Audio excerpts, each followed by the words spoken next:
often hearing people say, you don't need kata. Kata isn't for today. Kata was something they did years ago. You don't need kata, right? But kata is a very valuable training tool. What is it you're doing in these movements? What is it you're trying, why are you doing this? What could come from that? How does this block work? How does this punch work? Is this just a block? Is this just a punch? You've learned your katas, and you just continue to go through, some of you just continue to go through and do your repetitive motion. Kata's fantastic for that. Training your body to move. It's training your body to move without thinking about it. It's training your body to move in a situation where you don't have to think about what you're doing. You just do it, right? Kata is used for basically 3 methods of training. Number 1, like I said, is just simply learning the kata. When you use it beyond just simply doing your repetitive motion. Going from one position to another, moving your body in a proper manner, right? Keeping your balance, keeping your focus, knowing what is next. How is your punch? Is your punch good? Is your punch bad? Is it your kick? Where do I kick? All right? So that's number 1. That's the first thing we learn from kata, right? Second thing we're going to learn from kata. Many of you ever do any tournaments?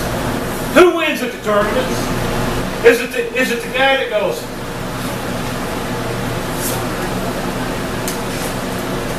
no, it isn't, is it? Huh? It's the guys. Right? What's going on in that? What's happening when they're doing that? What happens to your body? It goes tight, right? What happens when it goes tight? It strengthens your body, doesn't it? You're using dynamic tension to strengthen your body. Alright? So you come in and you start this kata, and you hit this point and everything goes tight. It strengthens the body, right? You continue to do that, you loosen up, and you tighten, right? Gojo-ryu says, you go tight, you loose. You tight, you loose, right? Why are you doing that? It strengthens your body, right? What else does it do to your body? It teaches you how to relax in between punches, to throw your punch, right? Because now you've got to go from here, and then you got to throw a punch that'll snap your gi. How many of you can throw a punch into midair and snap your gi? We all should be able to. Now, I want everybody in here to tighten every muscle in your body. Every muscle. Tighten from your ears to your toes. Tighten everything down. Tighten your feet. Tighten your toes. Tighten your legs. Your calves. Your back. Your shoulders. That's not a real easy thing to do, is it? As a matter of fact, it's a very difficult thing to do. Right? So you start out in kata, and it doesn't matter. It doesn't matter what style you're doing. Right? Tighten everything. Everything's tight, right? Relax, and it's tight again. It teaches you how to tighten those muscles, but it also creates a situation where those muscles know how to tighten themselves, right? It teaches your body how to reflexively respond to a blow. You're walking down the street. Somebody walks up behind you and throws a punch. Throws a punch at your back. Throws a punch at your head. Will your body reflexively tighten up in that spot? I'll tell you what, if somebody throws a punch at you right here, and you have never spent any time training that lap how to tighten down, you're probably not going to do it, right? Your body is probably not going to respond in that manner. But if you spend time tightening all these muscles down, you're walking down the street, catch that out of the corner of your eye, here comes that punch, that muscle goes tight. So, just in that little bit of and trying to tighten down all of those muscles, you're building strength, you're building a muscle memory beyond knowing what your next technique is, right? And you're building a defensive mechanism. But you got to get past knowing your kata, right? You got to get past thinking, what's my next move? Doing your kata any differently than you've ever done it before throws you off, right? Doing a kata differently than the way that you're going to perform it for your sensei, for your belt testing, for tournament, is something nobody ever does, do. Start out by breaking your kata down into separate techniques and moving from this technique to this technique.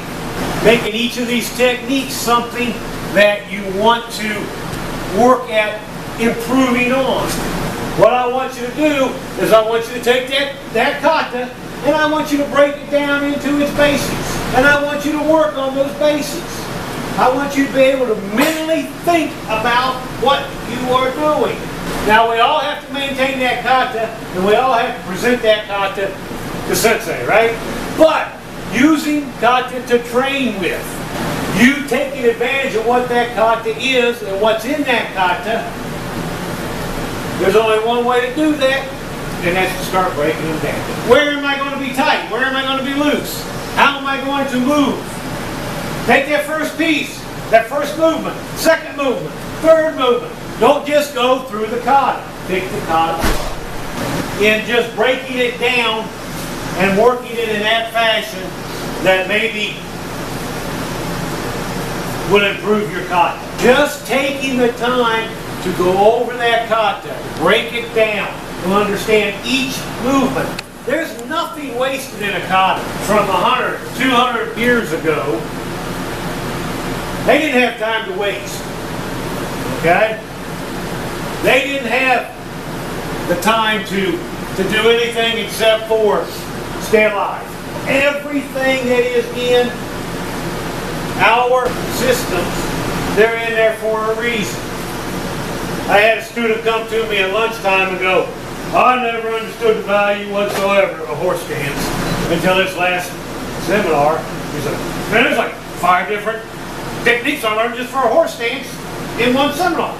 But there is nothing in a kata that is wasted. That is just there to fill time. Now what I want you to do is I want you to take that same kata and I want you to move absolutely as slow as you possibly can. Paying attention to where your hands are, where they move as you move, where your legs move as you move, and are your hips between your knees? Or are you out here? Or are you back here? When that power comes in, when that muscle comes in, what's tight, what's loose. Those are the ways that we use the kata to train our physical body. Being able to strengthen, being able to improve your balance, being able to improve your technique. Now, last but not least, what other value does kata have for us? Visualization. How many of you see your opponent? Your goal is to not just do this, but to see that fist coming, block, and control. You want to see it right there in front of you. You want to see that kick coming at you that you're going to block. Here's that foot, and I'm going to move it to the side. When you can do this, and it's not easy to do, I guarantee you, it is not easy to do. You have to work at it. You have to break it down. Each technique, right? You have to learn what those techniques are, right? You have to learn how to properly execute those techniques. You have to learn balance. You have to learn when that body should be tight, when that body should be loose, right? All those things we've learned to this point, now we've got to put those into motion for visualization. What does visualization give you? Targeting, Gives the kata passion? Absolutely. Makes it useful. How many of you in here have ever been attacked and in a fight? Not very many, right? What happens when you get into a fight? Huh? Huh? Yeah. Okay. So what happens? Right? He's never seen anybody come at him like that. He's never had, listen to him. He can't even breathe. Right? If you've never seen anybody come at you, how can you defend it? How in the world do you make that technique work if you've never had anybody in your face and doing it and attack? In order to make this stuff useful, you've got to know what's happening. And as you do things, as you go over your kata and kata more and more and more and more, it just becomes more natural, right? Why is that? Because these little connections are made within your brain. And this means goes to this means, goes to this means, goes to this means, right? And it becomes just a part of your reaction. Once you get to a certain point, it just, you just kind of go through it, blah, blah, blah, blah, right? Because your brain knows where that next one is. That's why I like to use the very first kata you ever learned. You take the very first kata you ever learned, you've done that so many times, it's burnt into your brain. But if you can picture that punch coming at you, it makes the connection in your brain that this is what I'm going to do. I see it, okay? I see it, all right?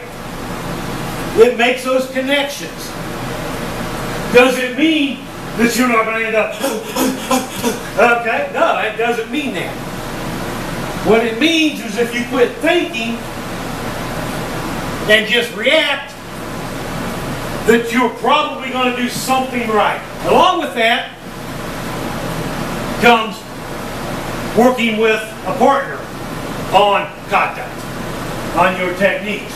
But just simply by yourself, you can create a situation inside of your mind that will allow you to be able to work, to grow, to become better at your kata, to become a stronger, more proficient practitioner of martial arts, and somebody that could possibly survive being attacked. I want you to take just a piece, just one piece of your kata that you know, and work and see how clear you can make the visualization of that attack occurring. If you can see a fist coming at you and you blocking it, that's step one. A kata becomes an unbelievable tool. It becomes